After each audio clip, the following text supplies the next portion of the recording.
Hey, I want to say one thing that I wasn't going to say, but I got to say it because everyone in the room is thinking this, right? You got Tom Hammond up here, and everyone's thinking this. Why is there not an electric guitar behind his head and Johnny B. Good up on the stage, right? No? Well, half of you are like, what? Those of you, though, who know, you know. Tom, thank you. Appreciate the opportunity to speak. yeah, glad to have you. You know, I want to talk a little bit about my story. And, you know, my story in young life was about come and see. You know, it started out, I was born to a teenage mom who it was a single parent. And it was funny because when I came out, you know, my mom wasn't sure exactly whose I was, which you know, is that too not PC enough here? And so the doctor was literally like, come and see, because you know, this kid's not what you probably thought.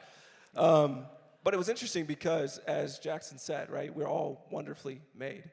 And, you know, one of my favorite passages in John 1, where Philip goes to get Nathanael, and he says, we found him, the one that Moses talked about, come and see. And that was my journey with Young Life. So I grew up in Cincinnati, in the city, and then my mom moved us to the suburbs in Milford, and that's where I came, go Milford, that's where I came across Young Life.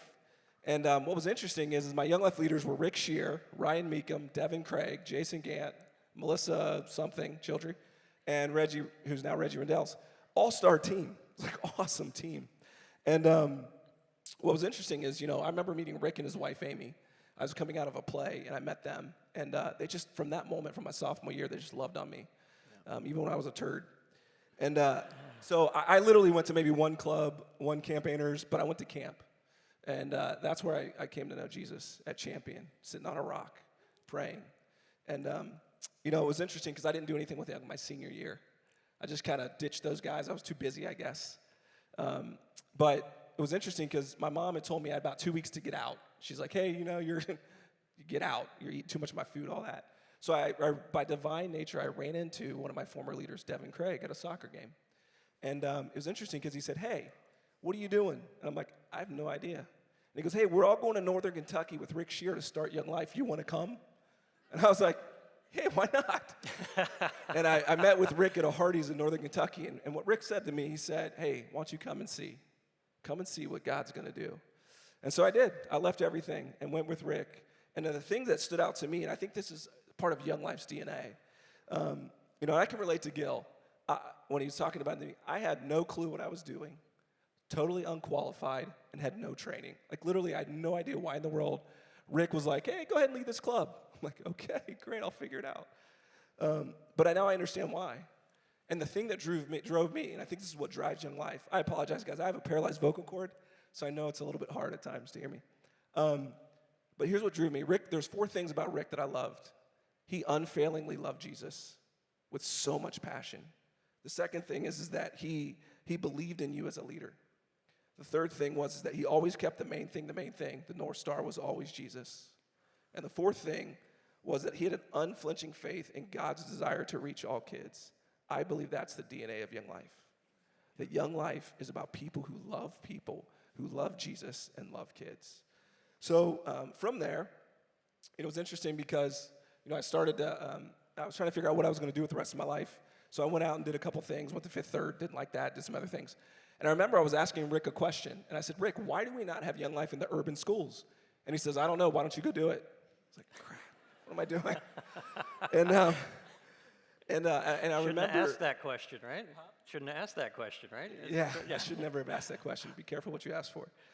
But here's what was beautiful about it. I had a heart, as you said. I had a passion in my heart because I grew up in those schools. And I knew that God could reach any kid if he could reach me. And I knew Young Life was the best platform to do that. So it was interesting because, you know, Rick set the kind of stage for that, right, and gave me permission to go do that. You know, Rob Crocker didn't say no. That was huge. And then Gordon Annapol, you know, he walked alongside me and spurred me on. You know, and then I had Kat Wade and Ryan Meekum and Ryan Ventura, and those guys helped get us leaders. And we were able to birth this thing that was all God. I mean, I had no idea what I was doing. And it was interesting because everybody's like, oh, you started Urban Young Life. I'm like, no, I didn't. I'm like, Urban Young Life was started by Chuck Wesley and by Ralph Williams and by Koya and others who already kind of laid the groundwork. And, you know, all we did was we just were faithful to go where God called us to go. And it was funny because the way Young Life Urban started was my wife was a social worker at the elementary school in Covington, Kentucky. And those kids got to high school when we started Young Life. So it was awesome because we already had relationships. And then, she was the reason. And then we took a bunch of, like when we went to Northern Kentucky, we just took a bunch of ragamuffin leaders and said, let's go do this thing. And, all of us were just, hey, God calls, we go. Yeah. And, I love that.